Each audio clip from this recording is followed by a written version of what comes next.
Good evening and welcome to Have I Got News For You, which is going out at a different time this week, so if you've switched on trying to avoid us, we can only apologise. In the news over the last 7 days, out on the campaign trail, John Major goes to ever more extreme lengths to secure the ethnic vote. In Northern Ireland, after yet another escape attempt is foiled, security officers notice worrying developments at the Maze prison crash. And as the Irish Guards pose for their regimental photograph, courtesy requires that an unpleasant smell is blamed on the dog.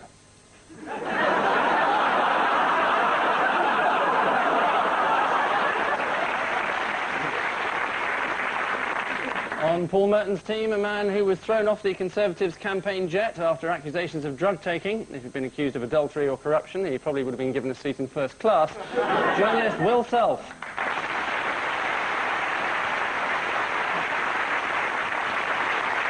And with Ian Hislop tonight is an actor and comedian who has talked like a goldfish, dressed up like a moose, and pretended to be a yellow M&M and talking dray horse, but only after he'd been in the toilet with Will Self. Hugh Dennis.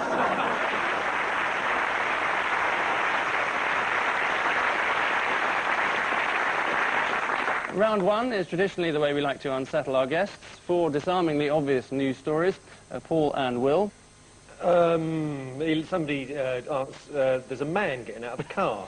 I think the first person there, the man getting out of the car, is Jacques Santer, the man who would be king of a united Europe, but he has to marry the Queen Mother. And she's already married to Phil Collins. Did someone check the toilet?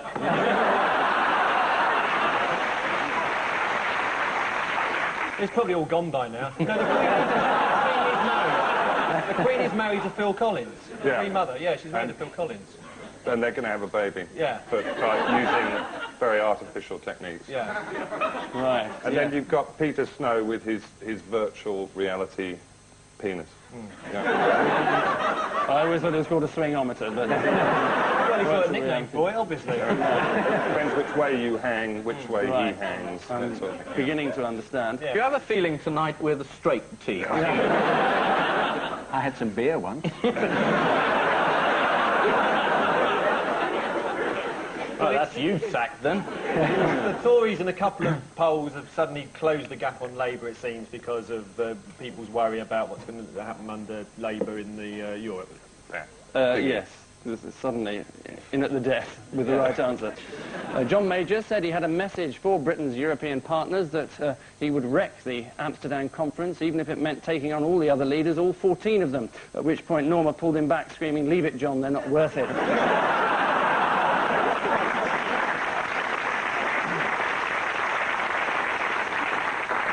Ian and Hugh. That's a llama. That's people playing football. I think I know what this is, actually. I think the llama is television shorthand for Peru.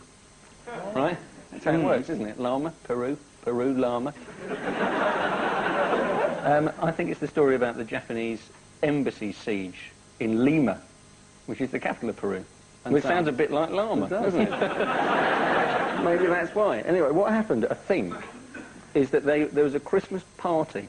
That's right, there's a Christmas party at the Japanese ambassador's residence in Lima, where some Marxist terrorists, disguised as waiters, with vol-au-vents disguised, you know, in the shape of machine guns and stuff like that, took hostage about 150, more, how many people, 300-400 people or something? You tell me. I've no idea.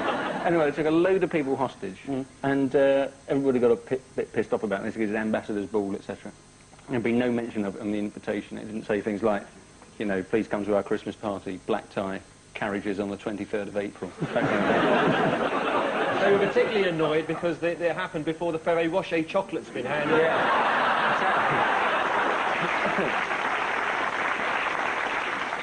But it ended this week because stormtroopers went in.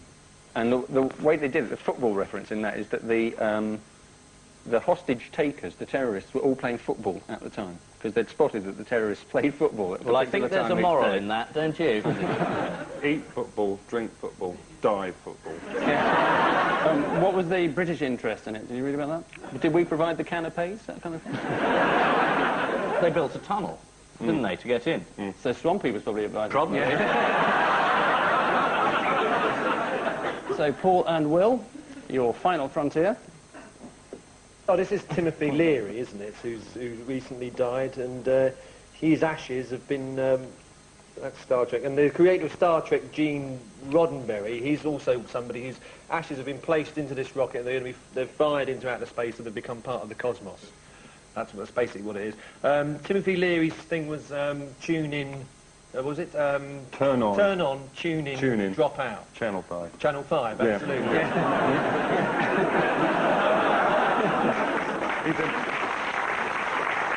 Who else was on this rocket? There was more than just those two. Gene Roddenberry, the Queen Mother, and Phil Collins. It's a very, very bad idea. It's a terrible waste of money, because what actually happens is that the rocket goes up. You've got the ashes on the rocket. Rocket goes up into space, orbits. Apparently it's going to orbit around the Earth for 10 years, and then it will burn up on entry. So why be cremated? You could save yourself some money. And also people who want to visit the ashes to put some flowers on it. I mean, they're going to have to send a rocket up with daffodils on it in the hope that they can land the vase of flowers in the urn. I mean, the chances of that happening are like 5 to 1.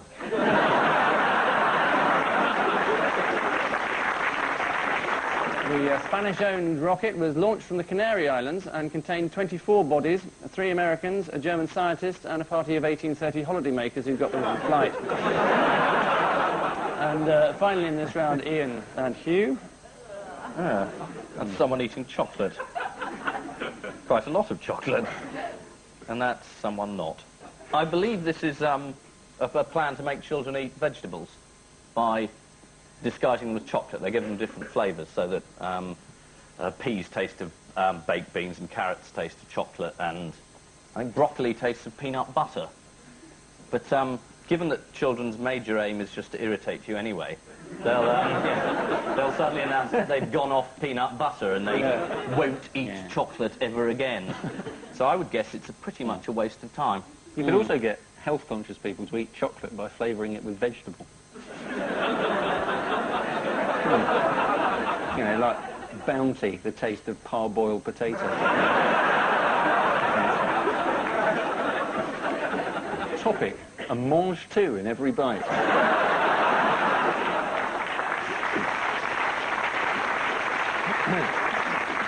Yes. So it is the launch this week of so-called wacky veg, designed to appeal to the taste of the modern-day child, other flavours being Alco-Pop parsnips, Embassy No. 1 spinach, and Crack Mange 2. And at the end of that round, the scores are as evenly balanced as the BBC, at 4-all.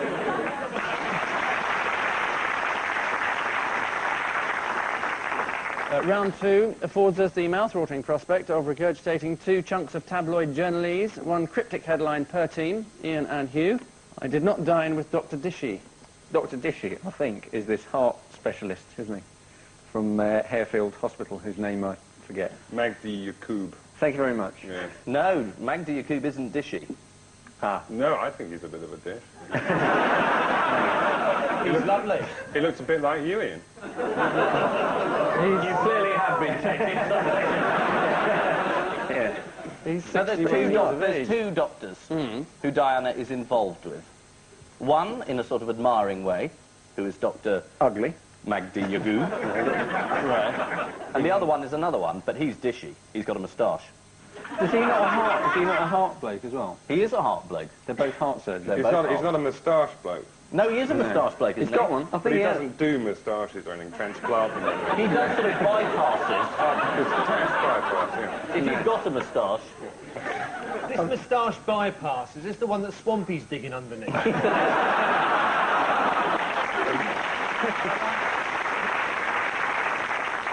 what is his name? His name was Dr. Hasnat Khan, and he has a nickname. Dr. Carney. Dishy. No, it's Natty. Is it? Because his first name's Hasnat. I suppose the option would be Hazzy, which sounds stupid. Or Hairnet's quite close.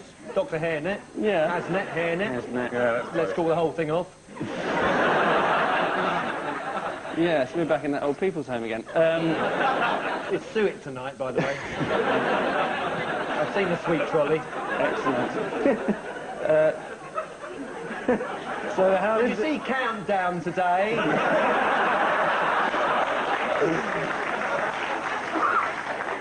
Anyway, the Sun printed it and she denied it.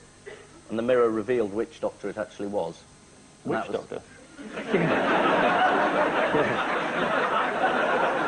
According to the Mirror, Diana could never be attracted to Dr. Yaqub, as he is a balding man much older than her.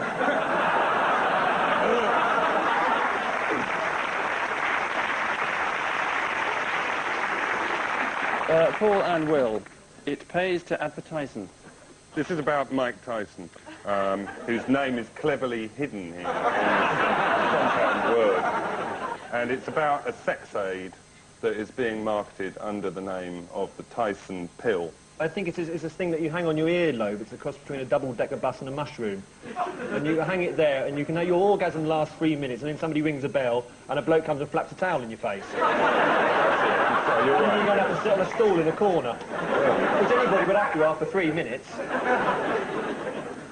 So, am I to take it you've no idea what this story We is haven't about? got a clue.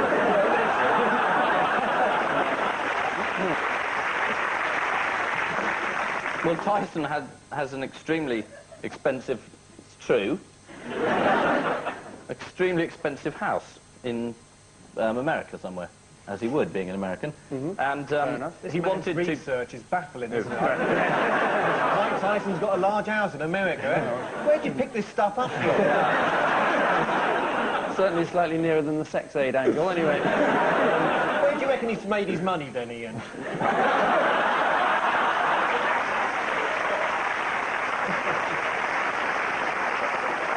or is he just renting it? I gather he's a golfer. Right.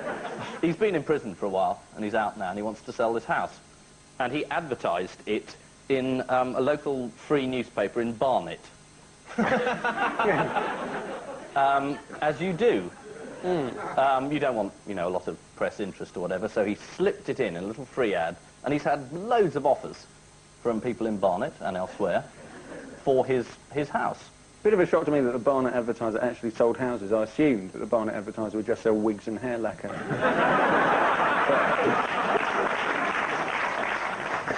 But no. No. And what does the mansion contain? Do you read? A lot of rooms. Right. 20. Bathroom, I gather. Bedroom. Any idea how many bathrooms? Couple. 38 bathrooms. It's got one of those dear little... 38 bathrooms. Will would love that. One for every day of the month.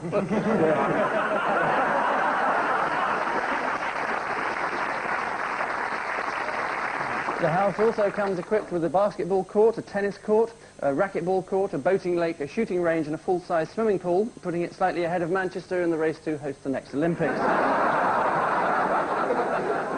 Which blatant advertising marks the end of our classified section, and the worry is that Paul and Will have a rather hackneyed 4, whilst Ian and Hugh have a whopping 8.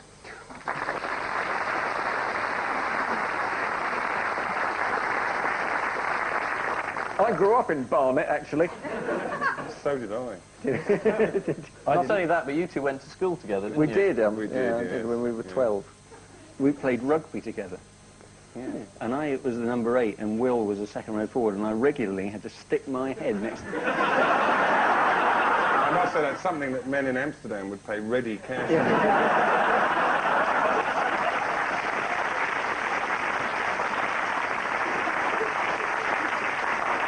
What was the school's name, just for prospective parents to avoid? What it was actually called, it was a school that was called, and this was always very difficult on forms when you want to fill them out for going to university, because the school was called University College School. And on forms, when you're applying for anything, you get that box that says University, stroke, college, stroke, school.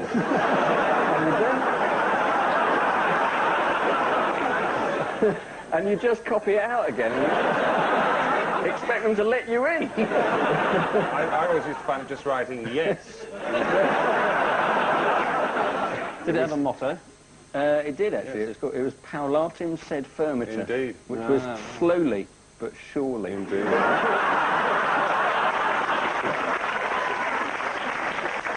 That's the way you used to put your head. Exactly. Right, with an emphasis on the slowly, I think. Right, I think time to introduce the third round. I think. And so with surgical precision, we thrust a gloved hand into our penultimate odd one out round. Paul, some rich bastions for you. Andrew Lloyd Webber, Richard Attenborough, Paul Daniels, and Frank Bruno. Andrew Lloyd Webber, they've all gone bonkers in the nut. It's an official medical condition. They've all gone bonkers in the nut. Richard Attenborough said, I've gone bonkers in the nut, have you met me wife? And that's her standing next to him there. Paul Daniels has said, I've gone bonkers in the nut. What do you think of the tea tray, lady? Pointing to his own head. And Andrew Lloyd Webber says, I'm a fantastic composer. So therefore, he's gone bonkers in the nut. And Frank Bruno's the only one because he actually is a Sioux Indian.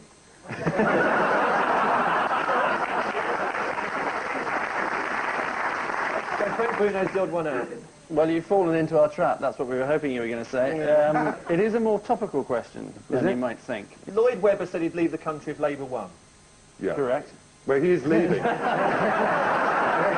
Did someone say hooray? Yes. Brings out a cheer from a musical fan out there. Right. Paul Daniels has probably said the same. Paul Daniels had said the same thing, in fact. And so Attenborough is the odd one out because he's the only one who said he'd stay if Labour won. Is the right answer. Yeah. Very good. Paul Daniels had always threatened to leave Britain if Labour got in, but then Labour announced that they would not be increasing taxes for higher earners, so that really pulled the rug from over his head. Will, your four nearly men are Geoffrey Archer, John Prescott, Robin Cook, and Claire Short. Well, this is quite difficult because they all have such a lot in common. Yes. They're all pretty bug-eyed for a start. There must be some significance in the John Prescott photograph being Tiny photograph of John Prescott. John Prescott, he's the only one that's written, you know, because he was very small when this photograph was taken, so he wrote tiny. He's the only one that's written what he is across his forehead. Geoffrey Archer was going to do it, but there's no way you can get wanker between them.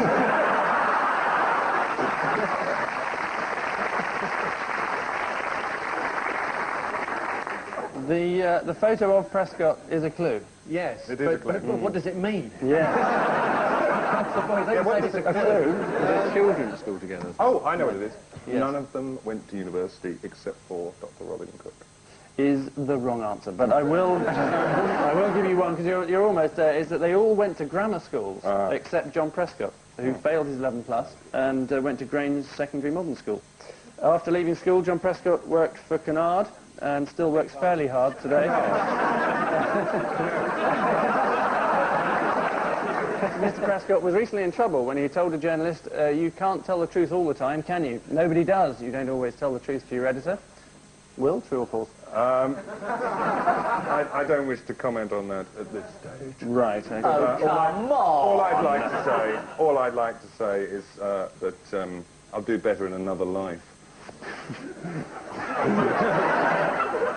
Not long now.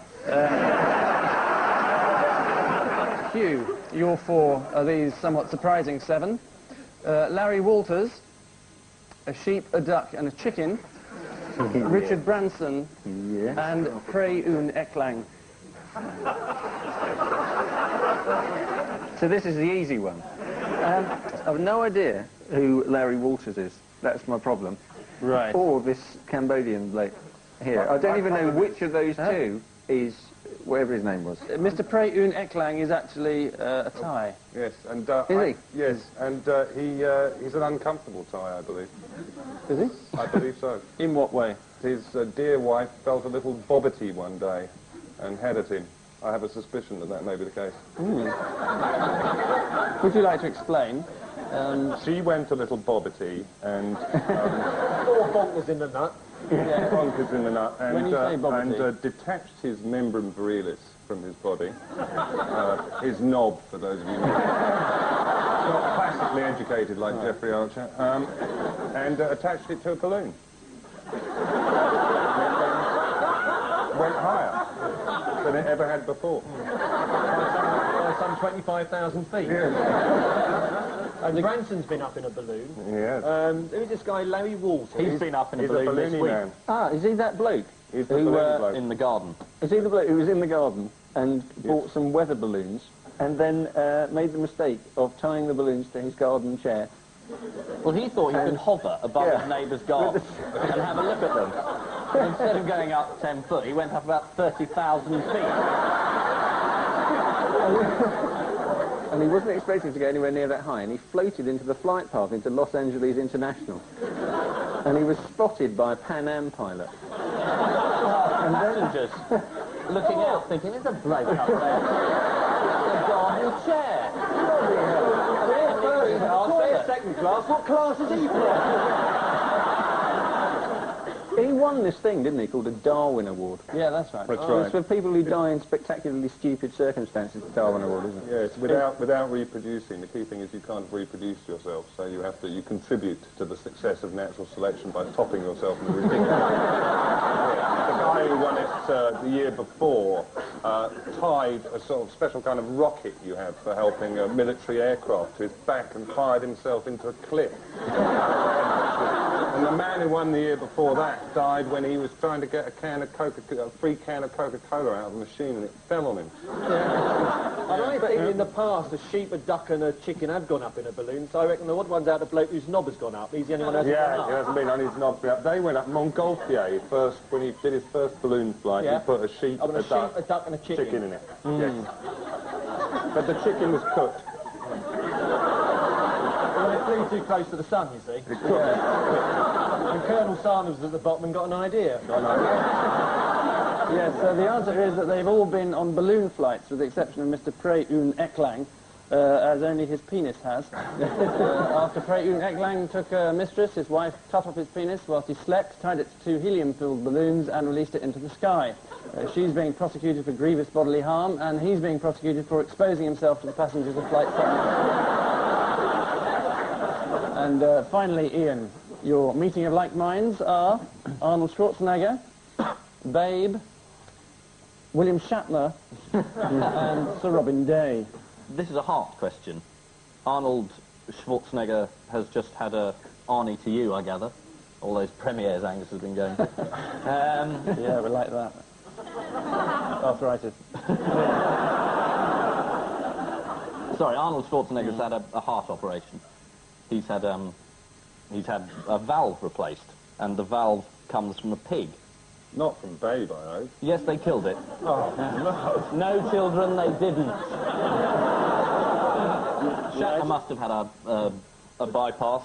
All right, they've all had heart operations, except the pig who hasn't, but bits of pigs are used in heart operations, including Arnie's. So it's about having heart bypasses, except Babe, who, you know, was in a film, which is very good. Is the wrong answer. You're almost there. You're sort of in the right area. But They do use pig's valves on because he had a valve problem, didn't he, Schwarzenegger? And they do use pig's valves now in replacing human valves. So presumably they've all had bypass operations apart from the pig that supplies. Yes, that's what he just said. Did it?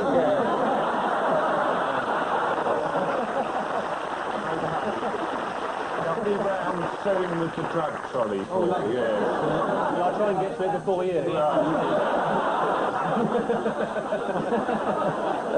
Is the pig the only one that's wearing a wig?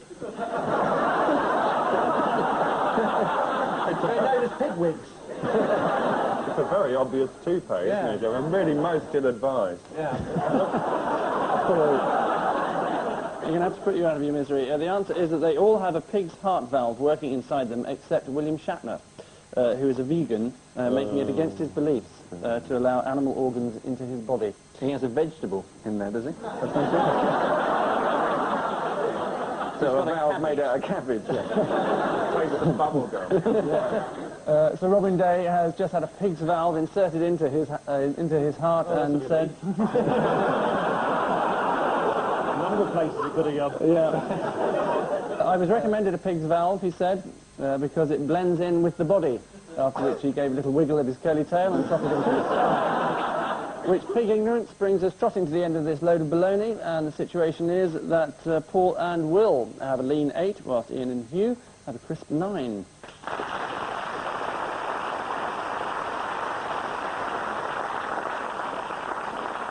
And so to the round that puts black oblongs to the best use this side of Hustler magazine. Missing words is what they traditionally cover, taken from the week's headlines, including or not those featured in this week's guest publication, the almost indescribably exciting Assistant Librarian. Price £2.85, or presumably you can just borrow it. So without further ado, third tail spotted on what? The comet. Yeah. Halley-Bopp comet. Halley-Bopp comet. Halley-Bopp. Halley-Bopp. Bopp Halley. I've been there myself. Yes, all right, I'll give you that. Halley-Bopp, or Hale-Bopp, or Halley-Bopp. Pronounced Halley-Bopp. Halley-Bopp. Halley-Bopp. Is the... You haven't got it, Angus. It's Halley-Bopp. Halley-Bopp. Right. That's right. Yes, Halley-Bopp. Well, anyway, that's the answer. Halley-Bopp. Next, Redwood scores what? 147 maximum break. Own goal. Own goal, Gus, Yeah. yes. Yeah, it is own goal, yeah. Next, what found buried on royal estate? Entire monarchy. Prince of Wales. Halley-Bopp. Halley-Bopp. It's been found buried. Halley-Bopp. Halley-Bopp. Halley-Bopp. Halley-Bopp. Halley-Bopp. Oh, is it drugs found buried on royal estate? Is the right answer, yes, very good. Next, what for what in the new NHS? Illness for all. Library books for all. No, absurd suggestion. Opportunities for librarians is the answer. And finally, old lady kept what in handbag? John Major. No. Halley-Bopp. Halley-Bopp. Halley-Bopp comet in her hand. Old man. No, none of these things. Waiting.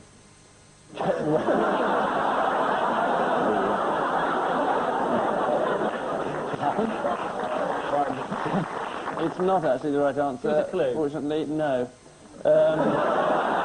It's old lady kept grenade in handbag, which was for self-defence, apparently. Was something of a Pyrrhic victory, I think. If, She could confuse that with a pineapple. She wants to be careful. You know? yeah. Belmont, he says boom. Which unlikely stories bring us to the end of tonight's Tale of Woe, and the scores reveal that Paul and Will are this week's smackheads with 11, whilst Ian and Hugh are this week's eggheads with 12.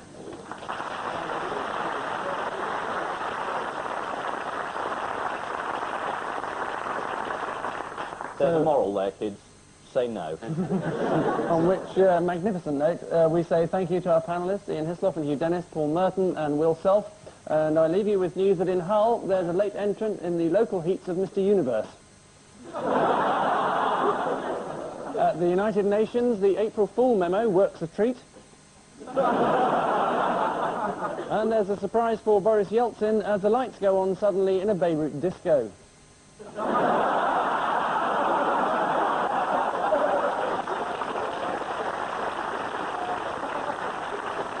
Until the same time next week, except an hour later on the day before, good night.